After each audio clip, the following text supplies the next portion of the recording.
3 महामंत्र। ओम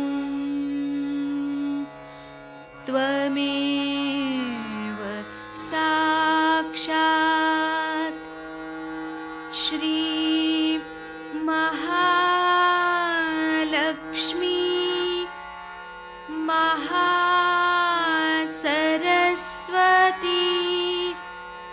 महाकाली त्रिगुणात्मिका कुंडलिनी साक्षात् श्री आदिशक्ति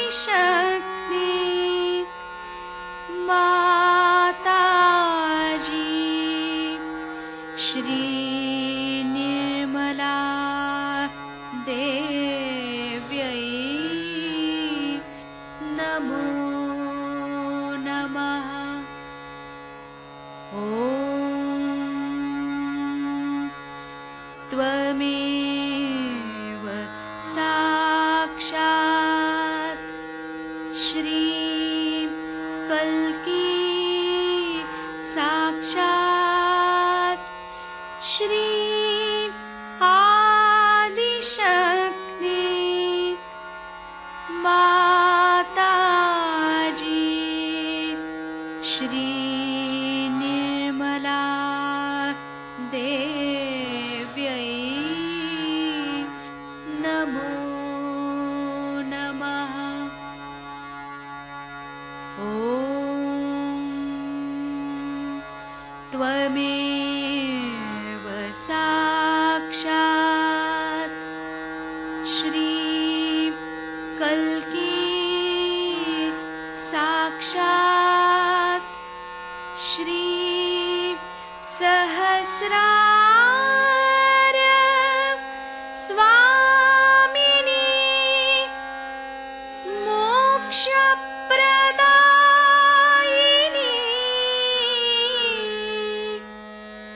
माताजी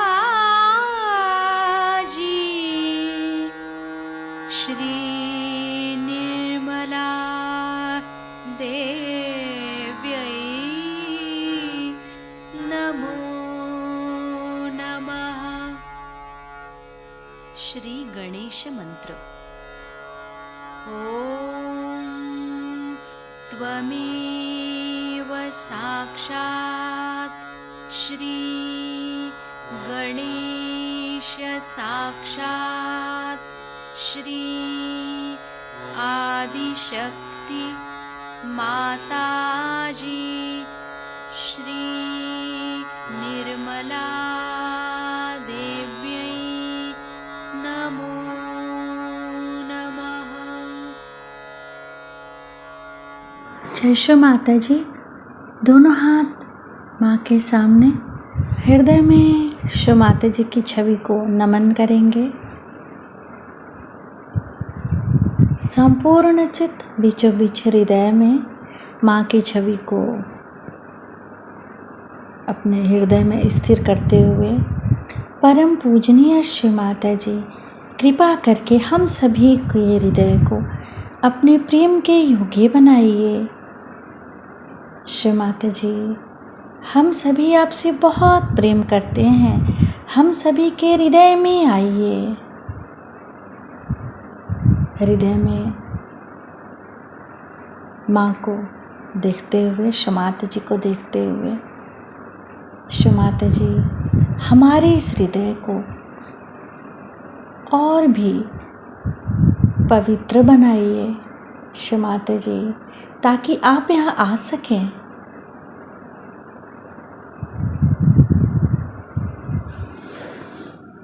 धीरे धीरे अपने संपूर्ण चित्त को दोनों हाथों पे, एक एक अंगुलियों पे, श्री माता जी हम सबको क्षमा कर दीजिए, हम सभी अज्ञानी हैं।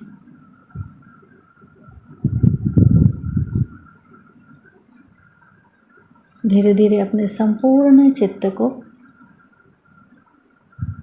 लेफ्ट नाभि पर क्षमाते से प्रार्थना। क्षमाते जी, आपकी परम कृपा में हम शांत हैं, संतुष्ट हैं और उदार भी हैं। बाएं नाभि पर पूरा चित्त स्थिर करते हुए क्षमाते जी, हमारे बाएं नाभि में श्री गृहलक्ष्मी तत्व जागृत कीजिए। मंत्र ओम त्वमेव साक्षात श्री गृहलक्ष्मी साक्षात श्री आदि शक्ति माता जी श्री निर्मला देव्यै नमो नमः। क्षमाते जी, आपकी परम कृपा में हम शांत हैं, संतुष्ट हैं और उदार भी हैं। कृपा करके हमारे बाएं नाभि में अपना संपूर्ण चित्त आशीर्वादित कीजिए।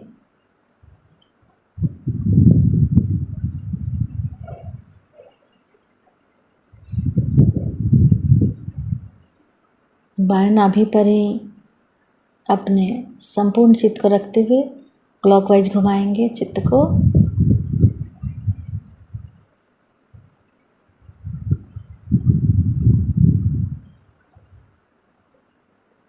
माता जी, आप ही तो श्री गृहलक्ष्मी भी हैं। कृपा करके हमारे बाएं नाभि में जागृत हो जाइए। धीरे धीरे अपने संपूर्ण चित्त राइट हार्ट पे, फिर लेफ्ट गुसुद्धि,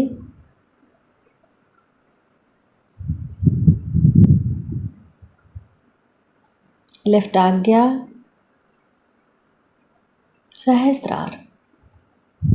सहस्त्रार पर माँ से प्रार्थना। क्षमाते जी, हम आपकी अमृतवाणी को सुन सके ऐसी कृपा कीजिए। कृष्ण वो उनका भोलापन दे दिया। वो भोलापन से भरी हुई ये तीनों शक्तियां जो हैं वो एक दत्तात्रेय जी के अंदर समाई हुई हैं और वो हमारे पेट में कहना चाहिए, जिसे हम भवसागर कहते हैं, उसमें समाई हुई है। विराट के अंदर जो भवसागर है उसके अंदर ये शक्ति समाई हुई और ये अनेक बार जन्म लेती है। जैसे आदिकाल से आदिनाथ ये भी इसी शक्ति के अवतार थे। एक ही शक्ति है, वो अनेक बार जन्म लेती है। आदिनाथ जी जो कि अभी भी जैन लोग वगैरह उसका प्रार्थना करते हैं और उनको मानते हैं, लेकिन वो जानते नहीं कि ये शक्ति का अर्थ क्या है। सबसे पहली चीज इस शक्ति में ये है कि ये शक्ति में कोई धर्मांधता नहीं, सन्यासी की कोई जात नहीं होती, कोई वर्ण नहीं होता है। वो सन्यासी का मतलब ऐसा है कि वो सब जाति धर्म सबको मानता है। और अगर कोई भी गुरु अपने को किसी एक विशेष धर्म का अभिनेता समझे तो समझ लेना चाहिए कि ये गुरु नहीं। गुरुत्व की पहली शक्ति यह है कि उसके अंदर सर्वधर्म का जो कुछ भी निचोड़ है, इसेंस है, उसकी जो नूतनता है, उसका जो भोलापन है, वो उसके अंदर भरा होना चाहिए। कोई भी मनुष्य अपने को किसी धर्म गुरु के नाम से सामने आता है तो समझ लेना चाहिए कि ये एक झूठा आदमी है और इसके पीछे का जो धर्म है वो भी महाझूठा है। इसका आपको उदाहरण हम बता सकते हैं सहयोग में, बहुत आसानी से आप समझ सकते हैं। एक महाशय हैं, हमसे मिलने आए थे। जब हम लंदन में थे तो कहने लगे कि माँ मेरे पेट का कैंसर है, मुझे ठीक कर दिया। वो स्वयं मुसलमान है, ईरान के रहने वाले डॉक्टर। मैंने उससे पूछा कि तुम्हारा किस पर विश्वास है? तो कहने मोहम्मद साहब पे। मैंने कहा कि क्या सिर्फ मोहम्मद साहब पे? कहने हाँ। और किसी पे नहीं? कहने किसी और पे नहीं मेरा। तो मैंने कहा मैं तुम्हारे पेट का कैंसर नहीं ठीक कर सकता, मुझे माफ कर, क्योंकि पेट का कैंसर इस तरह के धर्मांधता से होता है कि एक मोहम्मद साहब मात्र हैं। मोहम्मद साहब हैं, ये भी दत्तात्रेय के ही अवतरण है पूर्णतया, और कुछ नहीं। मतलब ये कि वो स्वयं साक्षात दत्तात्रेय, इसमें कोई शंका की बात नहीं, लेकिन वही एक अवतरण नहीं है, इसलिए मोहम्मद साहब ही उनके पेट में जाकर गुस्से हो। समझ लीजिए आप इस देश के प्रेसिडेंट हैं और आप अगर महाराष्ट्र में आए तो लोग आपका आदर करें क्योंकि आप प्रेसिडेंट हैं, पर अगर आप बंगाल में जाएं और आपका आदर नहीं हो तो क्या प्रेसिडेंट साहब आपसे नाराज नहीं हो जाएंगे? उसी प्रकार ये एक ही शक्ति अनेक बार जन्म में आती है, और जब ये अनेक बार जन्म में आती है, हालांकि उसके नाम अलग होते हैं, उसकी जगह अलग होती है। जिस तरह की जरूरत होती है उसी प्रकार ये शक्ति संसार में जन्म लेती है।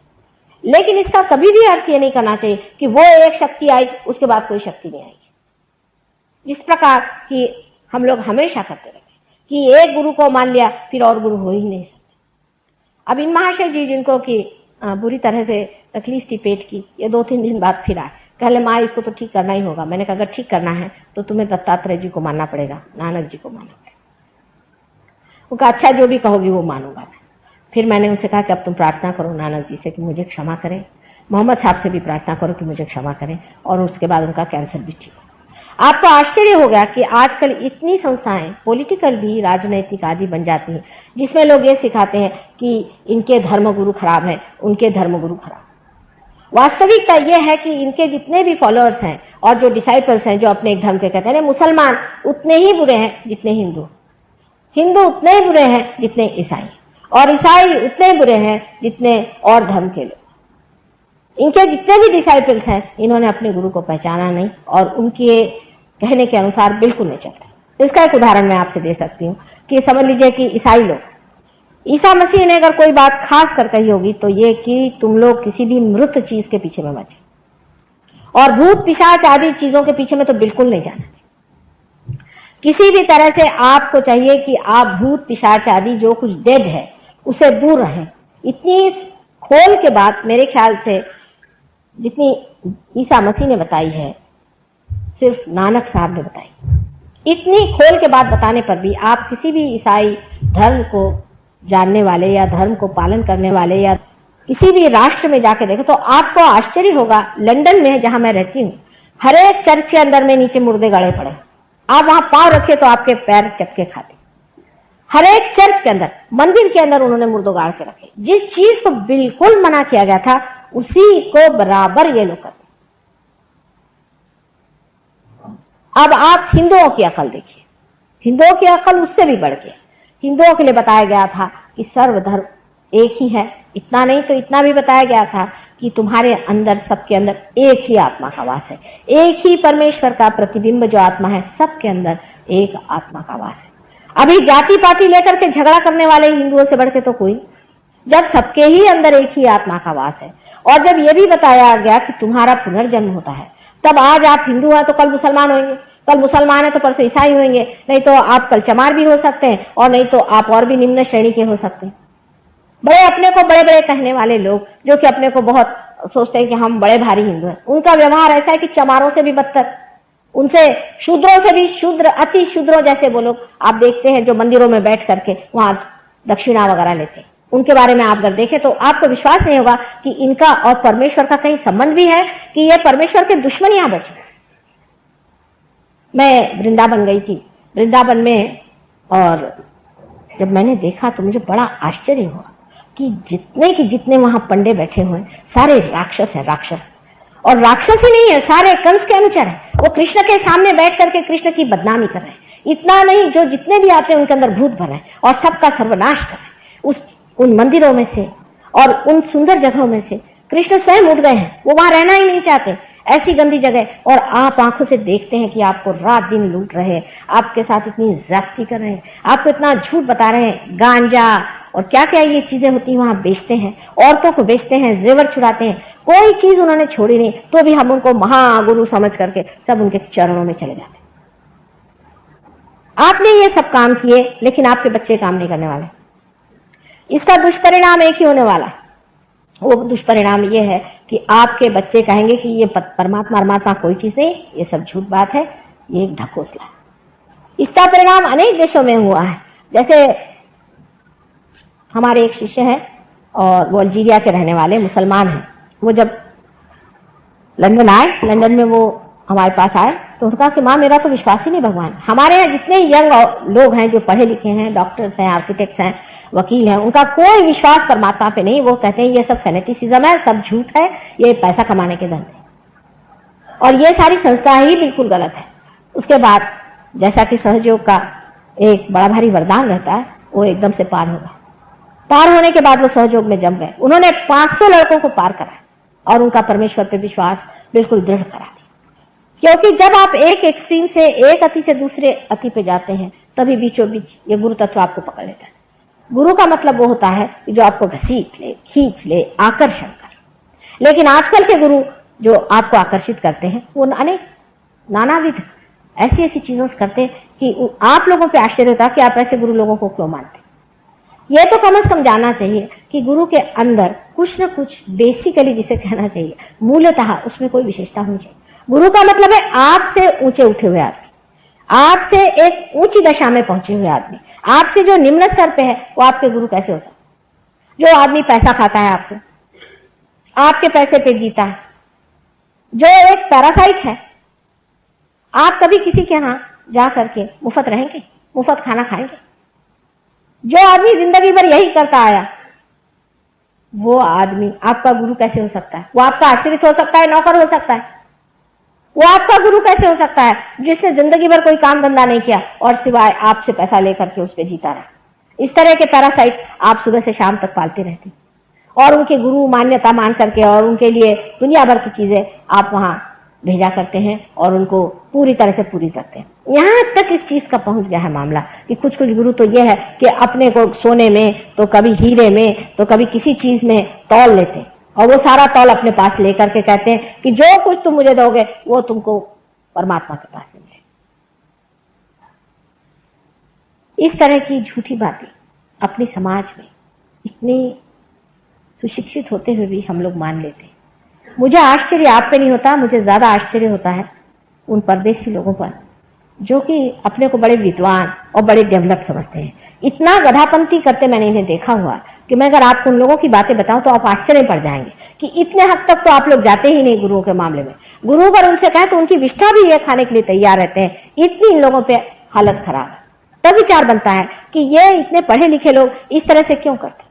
गुरु तत्व में क्या खराबी आ गई, किस तरह से ये इसको मान लेते हैं। और इसका सीधा सरल, बिल्कुल बहुत ही सरल उत्तर ये है कि ये लोग गुरु तो नहीं है लेकिन ये हिप्नोटाइज करते हैं। इनमें हिप्नोसिस की पावर होती है जिससे आदमी को हिप्नोटाइज कर देते हैं। हिप्नोटाइज करने से आदमी की बुद्धि सारी नष्ट होकर के वो पूरी तरह से इसमें बहता चला जाता है। ऐसे अनेक गुरु इस कलयुग में पैदा, उसमें से कुछ कुछ तो परले दर्जे के राक्षस हैं जिनको कहने एक बार देवी ने मारा हुआ फिर से वापस आ गए। और ये राक्षस लोग सारी राक्षसी वृत्तियां, सारी अनैतिकता, हर तरह की चीज आपको सिखाते हैं और आप मुंह बाहर देखते रहते हैं कि क्या मेरे लिए प्रचंड पंडित प्रकांड बिल्कुल वेदांत सुना रहे। गुरु के जो गुण हैं उसमें से पहला गुण यह है कि वो आपके पैसे और आपके धन को ठोकरों पे रखता है। उसके आपके कोई चीज की उसको परवाह नहीं, आप उसको बांध नहीं सकते। वो अपना लहर से चलता है। उसका मन हो तो आपसे बात करेगा, नहीं तो नहीं। आपके आगे पीछे दौड़ने वाला वो नहीं, क्योंकि मैं आपकी मां हूं, मैं आपको समझाती हूं और मैं आपसे समझाती हूं कि बेटे अपने अंदर के गुरु को जानो, अपने रुख पहचानो।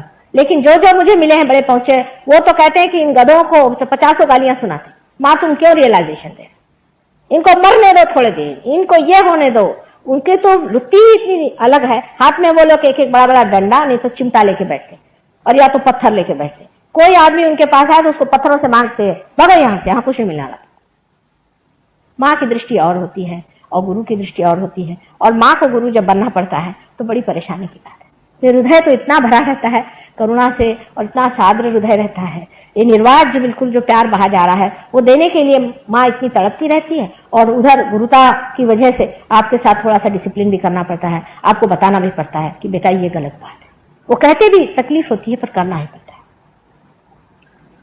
ये गुरु तत्व आपके अंदर है, इसका आपने अनेक बार अपमान किया हुआ है, आपके अंदर बसा हुआ है। अब आपको आश्चर्य होगा कि साधारण मनुष्य में भी ये गुरु तत्व किस तरह से कार्यान्वित होता है। जैसे कि आप किसी के घर खाना खाने जाए, अगर आप अच्छे आदमी हैं तो, और अगर आदमी वो दुष्ट प्रकृति का हो या खराब प्रकृति का हो, आप वो खाना पचा नहीं सकते, आपके एकदम उलट जाएगा। आप घर आएंगे कहेंगे बाबा रे बाबा ऐसा पता नहीं क्या था, वहां हालत जी मचलने लगे। कभी कभी तो यह होता है किसी आदमी को देखो और चक्कर आने लग जाता है कि पता नहीं ये आदमी है कौन।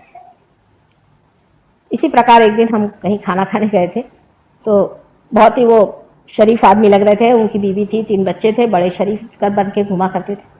और जाते सब मेरी हालत खराब हो गई, मैं सास के साथ चलो अब घर मेरे बस का नहीं। कभी ऐसा कैसे, अब तुम तो चीफ गेस्ट हो यहाँ पर। मैंने कहा चाहे जो भी हो मेरा हाल खराब हो घर चलिए, आप मेरे बस का नहीं। यहाँ तो कुछ बड़ी आतंक की बात चल रही।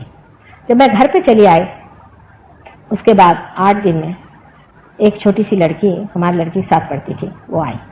तो मैंने उनसे पूछा, उसका भी नाम वही था जो महाशय का था। तो मैंने कहा क्या तुम इन्हें जानती हो? कहले वो तो मेरे पिता। मैंने कहा तुम्हारे पिता? कि तुम्हारी ऐसी दशा क्यों? कहले उन्होंने मेरी माँ को छोड़ दिया, मेरी माँ की सारी प्रॉपर्टी ले ली और अब इस औरत को रखा हुआ है घर में, और ये 3 बच्चे जो हैं वो ऐसे ही उनके आए। और उसके आंख से एकदम आंसू छलछला पड़े। कहले मेरी माँ बहुत सरल स्वभाव की थी, इतनी रोई, इतना चीखा, पर इन्होंने उसे छोड़ दिया और इस औरत को अपने पास रख लिया। अब देखिए कि उस घर में जो दुख था, उस घर में जो तकलीफ उस औरत की थी, उससे सारा वातावरण बिल्कुल दूषित था। और मैं वहां उनकी सारा जो आमोद प्रमोद हो रहा था, जो बिल्कुल हिस्सा नहीं ले पा रही थी। मेरा जी खुद इतना दुखी हो रहा था और आंखों से आंसू बार बार टपक पड़ रहे थे। मेरी समझ नहीं आ रहा था कि इस वातावरण में ऐसा कौन सा दुख है, ऐसी कौन सा दुखी जीव है जो कि मेरी आत्मा को अंदर से खींच रहा है। और ये बात आप समझ लीजिए कि आपके भी गुरु तत्व में है। आप किसी के घर जाते हैं तो आप देखते हैं कि आपको उनका अन्न पसंद नहीं आता। ये सब गुरु तत्व आपके अंदर है, लेकिन आप उसे जागरूक नहीं रखते। अब गुरु तत्व को मारने के तरीके क्या है वो मैं आपसे बताऊं। मनुष्य किस तरह से अपने गुरु तत्व को मारते रहता है। किसी को बुरा नहीं लगना चाहिए, क्योंकि मैंने कहा है मैं माँ हूं, जो सही बात है मैं आपको बताऊंगी और मुझे बतानी पड़ेगी। उसमें बुरा मानने की कोई भी बात नहीं। सब लोग समझ से इस बात को समझ लें कि हम अपने गुरु तत्व को हर समय खराब करते रहते हैं, और किस तरह से हम अपने गुरु तत्व को खराब करते हैं वो देख लीजिए।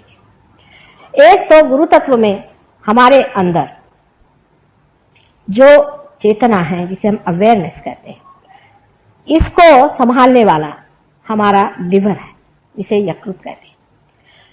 जब तक हमारा यकृत ठीक रहेगा, हमारी अवेयरनेस चेतना ठीक रहती है। और जैसे ही हमारा यकृत खराब हो जाता है, हमारी चेतना मचलने लग जाती है। आपने देखा होगा जिसे पित्त होता है, उस आदमी ने देखा होगा कि जब भी पित्त वाला आदमी जरा सा कुछ तला हुई चीज खा ले, उसको फिर से वॉमिटिंग शुरू हो जाता है। पेट के अंदर आपकी अवेयरनेस को पोषित करने वाला ये यकृत है, और इसलिए यकृत का ठीक रखना बहुत जरूरी है। अब यकृत क्या करता है? यकृत जो भी कुछ, ये लिवर जो है, ये जो भी कुछ हम जहर खाते हैं, जो भी हमारे अंदर गलती से चला जाता है, उसको अलग कर देता है, उसको एनालाइज कर लेता है, और जो कुछ भी जहर है उसको खून के द्वारा वो खून में लौटा देता है, जिसको कहना है sorting out of the poisonous. वो सारा काम लिवर करते रहता है। अब इसका बिगड़ना बहुत देर से पता चलता है, धीरे धीरे ये काम होते रहता है। पर कोई ऐसी चीजें हैं जिनके कारण ये यकृत या ये जो लिवर है हमारे पेट के अंदर राइट साइड में, ये बहुत ही जल्दी खराब हो जाता है। सबसे बड़ी चीज जो यकृत के विरोध में है वो है शराब। जितने भी गुरु आज तक संसार में हो गए, चाहे वो अब्राहम हो, चाहे वो मोसेस हो, चाहे वो लाओत्से हो, और चाहे वो सोक्रेटिस हो, ये सारे गुरु तत्व हैं। सारे ही गुरु तत्वों ने अवतार संसार में लिए थे, वो सब लोग ये गुरु हैं। इसमें से कोई भी गुरु हो, सब ने कहा है कि शराब पीना मानव धर्म के विरोध में, क्योंकि अपने 10 धर्म पेट में है। उस 10 धर्मों पे आक्रमण होता है, जबकि हमारी चेतना पे आक्रमण होता है। अगर मनुष्य की चेतना ही कम हो जाए, जब वो चेतना के ही विरोध में बैठती है चीज, तो वो हमारे लिए गलत है। लेकिन अभी कुछ दिन पहले हमारे एक शिष्य थे, जिन्होंने सहयोग में ही इस पर बड़ा काम किया, और उनको अब उस पर डॉक्टरेट मिली हुई है लंदन में। मॉरिशस के रहने वाले, उनका नाम रजिस है। उन्होंने अब ये सिद्ध कर दिया कि किस तरह से शराब हमारे विरोध में पड़ती है, क्या वजह है। अब ये बहुत ही सूक्ष्म चीज है, इसे आप समझ लें कि हाइड्रोजन ऑक्सीजन से बना हुआ पानी का एक परमाणु है, हाइड्रोजन और ऑक्सीजन। उसमें से ऑक्सीजन एक है उस परमाणु में, और 2 हाइड्रोजन के अणु हैं। इस प्रकार 3 अणुओं से बना हुआ एक परमाणु है। अब जब न्यूट्रल स्टेट में रहता है तो ऑक्सीजन बीच में रहता है, दोनों साइड में हाइड्रोजन रहता है। जब रक्त का पानी जब हमारे लिवर के पास जाता है, तब लिवर से ये जो पानी है, ये जो कुछ भी उसके अंदर बसा हुआ जहर है, पॉइजन है, उसे खींच लेता है। अगर न्यूट्रल स्टेट में रहा तो बहुत ही आसान है। लेकिन जबकि समझ लीजिए ये लिवर है, और लिवर में ऐसे न्यूट्रल स्टेट में वो आ जाए तो वो ले सकता है। लेकिन अगर समझ लीजिए इस तरह से हो जाए तो कुछ भी रिसीव नहीं कर पाता। जब आप शराब पीते हैं तो शराब के फर्मेंटेशन के प्रेशर की वजह से ऑक्सीजन नीचे आ जाता है और हाइड्रोजन ऐसा आ जाता है, और ये कुछ भी रिसेप्शन नहीं हो पाता, कुछ भी ले नहीं पाता, कुछ भी स्वीकार नहीं कर पाता। इसके कारण उसके अंदर का जो पॉइजन है वो वैसे ही बना रहता है। लेकिन आपने देखा होगा कि कोई आदमी शराब पीता है लेकिन उसे टेम्परेचर नहीं आता। अगर आदमी शराब पीने से उसे टेम्परेचर नहीं आता, उसके अंदर की जो हीट है वो सिर्फ लिवर में या किसी न किसी ऑर्गन में जमा होती रहती है। लेकिन जो पानी है, जो कि हमारे खून में बहुत ही जरूरी चीज है, वो पानी इस तरह से हो जाने की वजह से वो उसको शोषण नहीं कर पाता। और हर एक जितने भी ऑर्गन्स हमारे बॉडी के हैं, पहले तो लिवर चौपट होता है, उसके बाद हर एक ऑर्गन धीरे धीरे वो सब में गर्मी आने लग जाती है और ऐसा आदमी गर्मी से झुलसते जाता है। लिवर भी यही चीज होती है, ऐसा नहीं है, सारे ही ऑर्गन्स में थोड़ा थोड़ा होता है। अब यही बात बढ़ करके बहुत बड़ी हालत में कैंसर में होती है। कैंसर में भी ऑक्सीजन और हाइड्रोजन दोनों इस तरह से हो जाते हैं, बहुत ही इस तरह से हो जाते हैं जिससे रिसेप्शन नहीं होता है। और इसीलिए आपने देखा कि कैंसर के पेशेंट्स को जब तक बिल्कुल बुरी हालत ना हो जाए बुखार नहीं आता।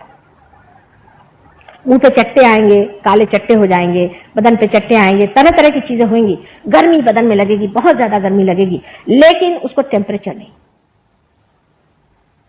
अब ये बात जब उसने पता लगाई तो आप सोचिए कि इंग्लैंड यूनिवर्सिटी ने उसे डॉक्टरेट दे दी।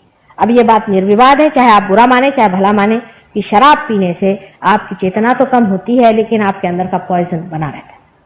और दूसरी बात उससे ये होती है कि आपकी जो आर्टरीज है, आर्टरीज का भी पॉइजन आप खींच नहीं पाते। और क्योंकि इस तरह से हाइड्रोजन का जो इस तरह से झुकाव हो जाता है, उसके कारण एक हार्डनिंग जिसे कहते हैं वो आर्टरीज में हो जाती है। और वो हार्डनिंग जो हो जाती है, इसकी वजह से आर्टरीज जो है वो शराबी आदमी की एकदम फ्लेक्सिबल नहीं रहती, इसलिए उसका खून नहीं सरकता और उसको ऐसी ऐसी बीमारियां होती हैं जैसे कि हार्ट, और हार्ट के अलावा जिसे कहना चाहिए गैंग्रीन आदि, जिसमें कि खून जाकर एक जगह जम जाए और ये सड़ जाए फिर ये सड़ जाए। माने इतनी दुर्दशा करने की क्या जरूरत है।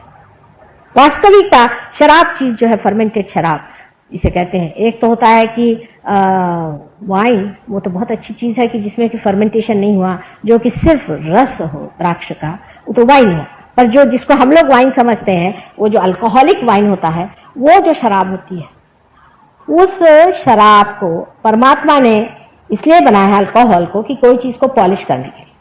हर एक चीज को पॉलिश करना हो, जैसे आपको डायमंड्स उसको पॉलिश करना तो आप जिन से करिए, कोई चीज को पॉलिश करना तो स्पिरिट से करिए, ये पॉलिश है। और यही पॉलिश जाकर के हमारे आर्टरीज में जब जमते जाता है तो हार्डनिंग ऑफ द आर्टरीज तो होगी। भगवान ने कोई पीने के लिए शराब नहीं बनाई थी।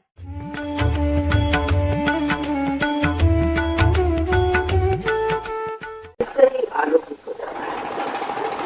आप कहीं भी लक्ष्य करें तो जो भी चीज पर आप ध्यान दें वही वो कार्यान्वित हो जाता है, वही उसका असर आ जाता है। ये तो एक आत्मा का विशेष रूप है कि उसके प्रकाश से आपको कोई भी चीज आप जानना चाहें वो जान सकते हैं, और वो भी उसका केवल ज्ञान आप जानते हैं। अगर एक सहयोगी से आप पूछे इसको क्या बीमारी है तो वो वही बात बताएगा, दूसरे से पूछे तो भी वही बात बताएगा। आप 10 छोटे बच्चों के आंख में पट्टी बांधे और उससे पूछे कि ये सामने आदमी बैठा है, इसे कौन सी तकलीफ है, वो एक ही उंगली दिखाएगा तकलीफ है, या 2 उंगलियां दिखाएगा। सब बच्चे एक ही चीज। केवल ज्ञान का मतलब ये है एक ही चीज मानो, यही केवल सत्य, जिसमें सब एक ही चीज जानते हैं। अगर सभी लोग एक चीज को जान जाए कि वो ही सत्य है तो झगड़ा काहे का करेंगे। आज झगड़े इसलिए होते हैं कि कोई इस चीज को सत्य कहता है, कोई उस चीज को सत्य कहता है, उस चीज को सत्य कहता है। सब अंधे हैं। जैसे कि आपने तो हाथी की स्टोरी पढ़ी होगी कि जब हाथी को देखने गए अंधे लोग तो कोई कहने लगा कि एक खंबा है, तो कोई कहने लगा सांप है, तो कोई कुछ कहने लगा। इसी प्रकार जब हमारा आत्मज्ञान प्रकट नहीं होता है, जब तक हम केवल ज्ञान को प्राप्त नहीं होते हैं, तो हम सब अलग अलग तरह से जैसा जैसा हमारा मस्तिष्क चले उस तरह से सोचते हैं, उसी तरह से हमारी धारणा होती है, और इसलिए उसी को सत्य मान के हम झगड़ा करते हैं। किंतु सत्य को जानना ही सबसे बहुत जरूरी चीज है आज, जिससे कि आप सब समझ लेंगे इस बात को कि आप एक ही परमात्मा को करते हैं। इसी भूमि में आपको पता है श्री कृष्ण ने अपना विराट स्वरूप बदल दिया, और इसी भूमि में अर्जुन ने देखा था कि उनके शरीर के अंग प्रत्यंग में एक देव देवता बैठे। इसी प्रकार जब आप स्वयोग में उतर के आत्म साक्षात्कारी हो जाते हैं, आप महसूस करते हैं कि आपके अंदर एक सामूहिक चेतना जागरूक हो, वो ऐसी कि जैसे ये हाथ हमारा, इसको अगर कोई तकलीफ हो जाए तो सारे शरीर को उसका ज्ञान हो जाता है और सारा शरीर उसको ठीक करने के लिए दौड़ता है। इसी प्रकार सारा समाज एक हो जाता है। मैं जब रशिया गई थी तो मुझे बड़ा आश्चर्य हुआ। ये रशियन लोगों के लिए जर्मनी से 25 लोग दौड़े हुए हैं और बड़ी भावना ऐसी उभरी मेरे अंदर कि इन लोगों ने जर्मनी में जैसे कितनी दुश्मनी हो चुकी थी और कितने रशियन को मार डाला था, कितने इनके साथ अन्याय किए और ये दौड़े चले आए 25 के 25। तो मैंने उनसे पूछा कि भाई तुम किस लिए आए हो यहाँ, क्या तुमको होगा? कहने माँ हमारे बाप दादाओं ने बहुत पाप, हमसे बर्दाश्त नहीं था, देना हमें अच्छा नहीं लगता, उससे हम बहुत दुखी हैं और हमने सोचा कि बड़ा अच्छा मौका है इस वक्त जा करके अगर हम इन लोगों का तो कुछ तो हमारी जो दुखद भावना है वो थोड़ी सी तो सहलाई जाएगी, थोड़ा सा तो। एक जमाने में जो चल चल करके गए थे और हजारों ऐसे रशियन को मार डाला था, आज उन्हीं के बच्चे उनको लुटकार रहे हैं। ये देखिए हमसे जो कुछ हो सकता है हम आपके आत्म साक्षात्कार के लिए करें। और उन्होंने बड़ी मेहनत की, बड़े प्यार से, बड़े दुलार से, बहुत ही नजाकत के साथ रहना चाहिए, उनसे बातचीत की और उनको आत्म साक्षात्कार। ये परिवर्तन सिर्फ आत्म साक्षात्कार के बाद ही आ सकता है, उससे पहले नहीं आ सकता। उससे पहले मनुष्य अपने अहंकार में या कुसंस्कारों में नहीं जीता है। जब तक उसके अंदर आत्म साक्षात्कार का प्रकाश नहीं आता वो सत्य को पूरी तरह से देख नहीं सकता। तो इसमें जो उपलब्धि होती है सत्य ये है कि पहले तो आपकी शारीरिक व्यवस्थाएं ठीक है, क्योंकि आप जो तकलीफों में है, जिसकी परेशानी है, उसका एक मेन कारण यह है कि आपकी चक्र खराब है। यह चक्र जो है इसमें जो कुछ भी थोड़ी बहुत सीमित शक्ति थी इसको आपने इस्तेमाल कर लिया और अब वो बिल्कुल निशक्त हो गए, इसलिए आप बीमार हो। लेकिन जब उसके अंदर से कुंडलिनी गुजरती है तो वो एक चक्रों को पूरी तरह से सशक्त कर देती, नावित कर देती, नरिश कर देती और उसके कारण आपके चक्र एकदम खुल जाते और आपकी बीमारियां हठात एकदम ठीक हो जाती। अब बहुत से लोग कहते हैं कि वहाँ पता नहीं कैसे बीमारी ठीक हो गई। आज ही डॉक्टर साहब मुझे बता रहे थे बड़ी भारी आदमी है और उनके एकदम आवाज बंद हो गई। तो बस उन्होंने कुछ नहीं किया, थोड़ा सा हाथ में करके और नाम ले करके और उनके पेटवा जिसे कहते उसमें लगा दिया, एकदम सुन के आवाज खुल गई। आपके यहाँ पिछले साल आप जानते हैं कि एक साहब थे जो बचपन से बोलते नहीं थे, वो एकदम बोलने लगे, जो सुनते नहीं थे सुनने लगे। ये सब कैसे होता है? ये सिर्फ कुंडलिनी के जागरण से होता है और ये आपकी अपनी हरेक की व्यक्तिगत माँ है, आपकी अपनी माँ। ये आपको कोई तकलीफ नहीं देती, आपको पुनर्जन्म देती है, जो कुछ भी तकलीफ है खुद उठाती है और इसलिए वो आतुर बैठी है कि किस तरह से मैं अपने बच्चों को आत्म साक्षात्कार। दूसरी चीज जो इसमें होती है कि आपका जो मन हर समय दोलायमान रहता है, हर समय तकलीफ में रहता है, दौड़ते रहता है, वो एकदम शांत हो जाता है। और जब वो मन एकदम शांत हो जाता है, शांतिमय मन में आप अत्यंत प्रबंध हो जाते हैं, माने इसको कहते हैं आप डायनामिक हो जाते और आपके अंदर करुणा के इतने भाव बढ़ते हैं। किसी को दुख देना, किसी को तकलीफ देना, किसी को कटु वचन देना या किसी पे क्रोध करना आदि सब चीजें एकदम खत्म हो जाती है और मनुष्य अत्यंत धार्मिक और अत्यंत सुंदर हो जाता है। हमारा जो धर्म है सब बाह्य का है, कोई सा भी धर्म आप पालन करें, हिंदू, मुसलमान, ईसाई, सिख, कोई भी धर्म आप करें, हर धर्म में मनुष्य पाप करता है, उसमें कोई बंधन नहीं रहती। लेकिन कुंडलिनी के जागरण से आपके अंदर धर्म जागरूक हो जाता है, माने आप संत ही हो जाते हैं, आपसे कोई अधर्म होता ही नहीं, आप चाहे तो भी नहीं होगा, लेकिन आप चाहते ही नहीं। इस प्रकार की एक विशेष प्रकृति की व्यक्ति आप बन जाते हैं, एक विशेष रूप आप धारण कर लेते हैं, और इस रूप में लोग देखते हैं तो आश्चर्य करते हैं कि यह आदमी कल सबको माता पिता होता था, आज सबके सामने हाथ जोड़े कैसे, इसकी भाषा कैसी बदल गई, इसका चरित्र कैसे बदल। ऐसे ही समाज की आज हमें जरूरत है। जब तक अपना समाज इस तरह का नहीं होगा, तब तक इसी तरह के उथल के जमाने चलते रहेंगे। अभी खत्म हुआ है, न जाने अगर हम लोग इसी तरह से चलते रहे, न जाने और कितने युद्ध हमें सहने पड़ेंगे और तकलीफें सहने पड़ेंगी, और सर्वसाधारण आदमी, सर्वसामान्य आदमी बेकारी में ये सब तकलीफें उठाता है। इसलिए आपको चाहिए कि आप पहले अपने आत्म साक्षात्कार को प्राप्त करें और इस ब्रह्म विद्या को जानें।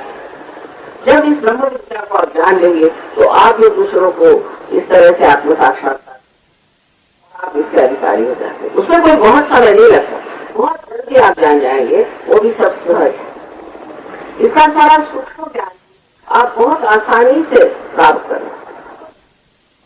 तीसरी चीज मैंने देखी है कि जो लोग सहयोग में आते हैं उनकी बुद्धि भी बहुत प्रबल हो जाती है। बुद्धि में जो गलत चीजें हैं जिससे हम लोगों को ठगते हैं, बताते हैं और झूठ बोलते रहते हैं, वो सब जाकर के एक बड़ी तैयार होती है और जो कि ऐसी सामने लाती है कि जो हमने कभी सोची नहीं। जैसे कि एक साहब है, वो एक चार्टर्ड अकाउंटेंट, और वो एकदम से ही एक बड़े भारी कवि हो गए। कोई है जिसको गाना बजाना आता नहीं था, वो एकदम से बड़े भारी प्रसिद्ध गायक हो गए। बच्चे हैं जो पढ़ने लिखने में बहुत ही कमजोर हैं, माँ बाप को जवाब देते हैं हर समय, बदतमीजी करते हैं, ऐसे बच्चे भी एकदम से क्लास में फर्स्ट आने लगे। और ऐसे हमारे रिकॉर्ड है कि कोई समझ नहीं सकता कि ये लोग इतने जल्दी कैसे इतने बड़े बड़े इम्तिहान पास हो जाते। इसका असर सबसे बड़ा जो मैं हरियाणा वालों के लिए बताना चाहती हूँ वो ये है कि आपका जो एग्रीकल्चर है, कृषि में बहुत होता है। जो सहयोगी हो जाता है उसके खेती में उत्पन्न जो कुछ भी होता है उसकी उपज कभी कभी 10 गुना ज्यादा भी हो सकता है। उसकी गाय भैंस भी बहुत कुछ ज्यादा, और समझ लीजिए 5-6 गुना भी ज्यादा दूध ले सकते। ये कैसे होता है? क्योंकि उसके हाथ से चैतन्य बह रहा है, उसके अंदर चैतन्य बह रहा है, और चैतन्य ही सारी शक्ति का स्रोत है। जब इस शक्ति को आप इस्तेमाल करते हैं तो आपको आश्चर्य होगा कि इससे कहां से कहां आप अपनी उपज बढ़ा सकते हैं, और वो भी नॉन हाइब्रिड चीज।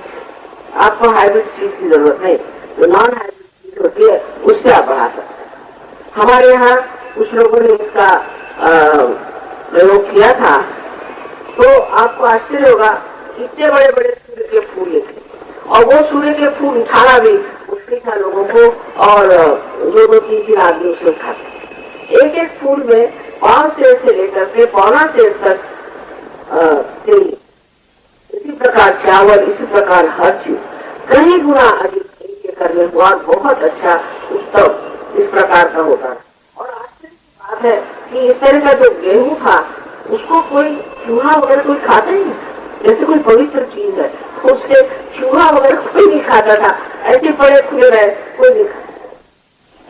तो इस प्रकार की जो चैतन्य की शक्ति हमारे चारों ओर फैली हुई है, उसे प्राप्त करना हमारा जन्म सिद्ध अधिकार है, और उसे प्राप्त करने के बाद ये सारे परमात्मा के आशीर्वाद एक साथ हमारे पास आ जाते हैं। यही प्राप्त करना है। इसीलिए आज तक हमने जो कुछ भी मेहनत की है वो एक ही चीज के लक्ष्य में कि हम आत्म साक्षात्कार को प्राप्त एक लेक्चर में सारी बातें बताना बहुत कठिन है।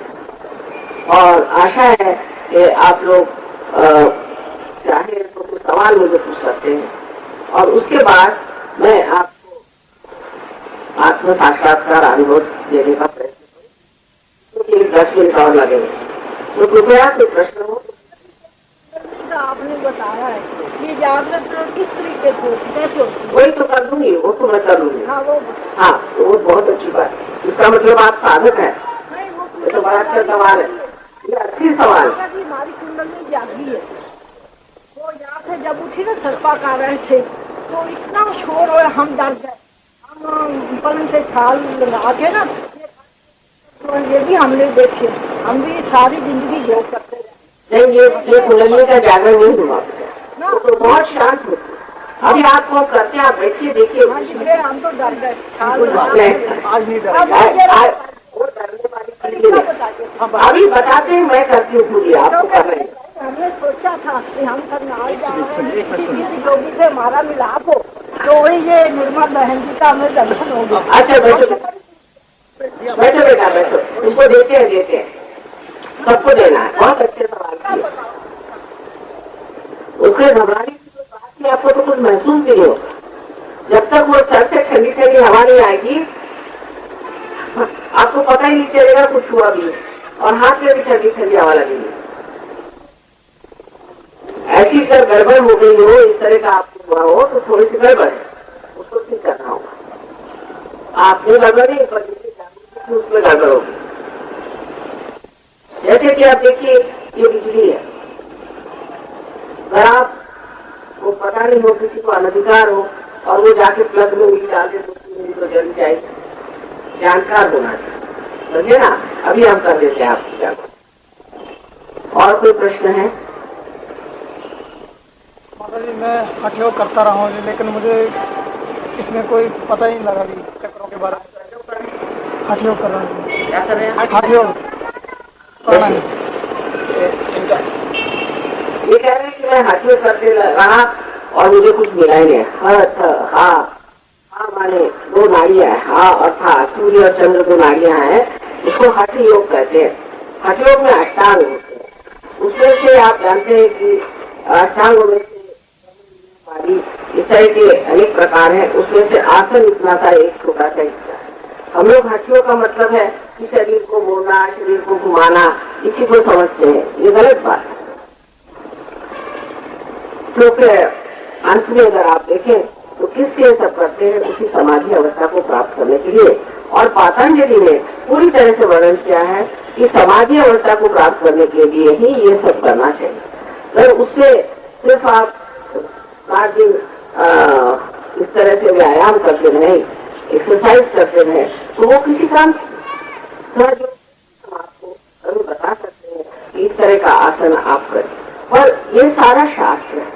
अगर आपको पेट खराब है और आप आपके गले का ही आसन करते हैं तो आपका पेट तो खराब हो जाएगा, गला भी खराब हो जाएगा।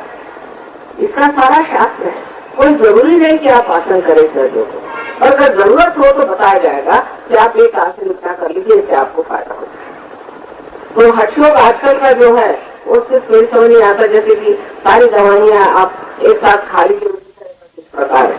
कुछ उसमें ये नहीं सोचते कि इसको क्या हठयोग करना है, कौन सा करना है, कहाँ तक करना है, कौन सी सीमा में रहना है, कोई अर्ज नहीं है। अभी हम आपको दे देंगे। इस प्रकार के अनेक किसी योग आजकल निकले हैं। मतलब इसका तो बाजार खुल गया, आप जानते हैं। सहयोग में पैसा नहीं लिया जाता क्योंकि इसका कोई पैसा आप दे नहीं सकते। प्यार का कोई मूल्य नहीं। अपनी माँ घर की आपको उसको आप कितना पैसा देते हैं, उसको तो पैसा समझता नहीं। ऐसे ही कुबेरिनी को भी पैसा नहीं समझता। जो आजकल मार्केट में लोग बैठे हुए हैं, पैसा मांगते हैं और बहुत गुरु लोग पैसा खाते हैं, इनसे बच के रहिए। ये सब झूठे लोग हैं।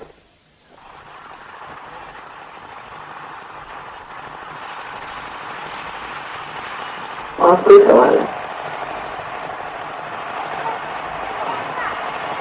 इंसान केवल चमत्कार को ही नमस्कार क्यों करता है? दूसरा, क्या बिना कर्म के बिना कर्म के सफलता मिल सकती है? इन्होंने कहा कि मनुष्य चमत्कार को ही नमस्कार करता है। सो क्यों? ये तो मनुष्य की अपनी गलती है कि चमत्कार को नमस्कार करता है। उसको कहना चाहिए कि मुझे आत्म साक्षात्कार दो, मुझे और कोई चमत्कार नहीं चाहिए, मुझे अंदर का चमत्कार चाहिए, बाह्य का चमत्कार नहीं चाहिए। लेकिन मनुष्य अज्ञान में चमत्कार को नमस्कार करता है। ये बहुत गलत बात है, इसी का लोग फायदा उठाते हैं और अधिकतर से ये लोग जादूगर होते हैं जो चमत्कार दिखाते हैं। असलियत कुछ नहीं होती, उसमें कुछ पाने का नहीं होता है।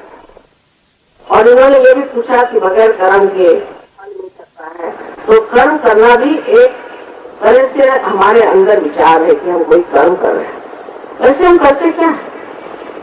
यही सोचिए कि हम एक बीज से तो पौधा नहीं निकाल सकते, कोई जीवित कार्य हम नहीं कर सकते।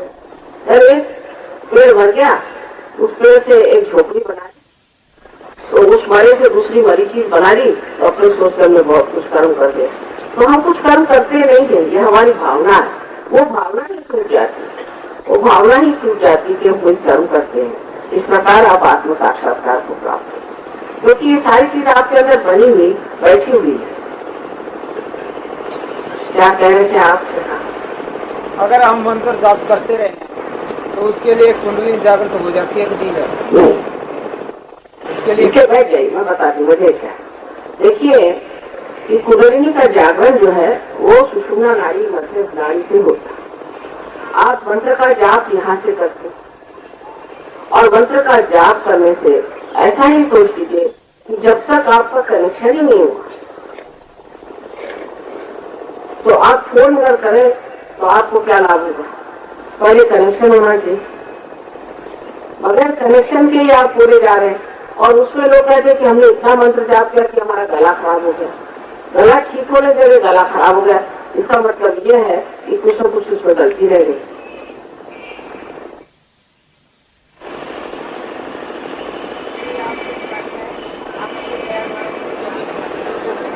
माता जी एक मिनट क्या कह रहे हैं? आप अपनी कृपा द्वारा मुझे भी आत्म साक्षात्कार का ज्ञान दीजिए। वाह भाई, और फिर तो बहुत अच्छी है, सब अच्छी बातें कर रहे हैं। ठीक है, आपको अभी देखते हैं। माता जी हमारे घर में क्लेश रहता है हर टाइम और गुस्सा मुझे बहुत आता है।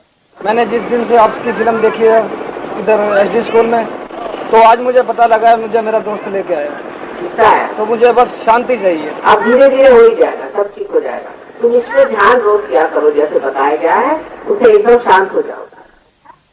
फर्क आ गया कह रहे हैं? बताइए हमारे घर में क्लेश रहता है, उसकी वजह से मैं अब हमारे कोई दवाई नहीं करती। हमारे घर में कहते हैं कलेश रहता है, इस वजह से बीमार रहती, कोई दवाई नहीं। आप कोई जरूरत नहीं, आप इसे पा लीजिए, सब कुछ ठीक हो जाएगा। जैसे कि हमें लगता है कि हम फ्यूचर में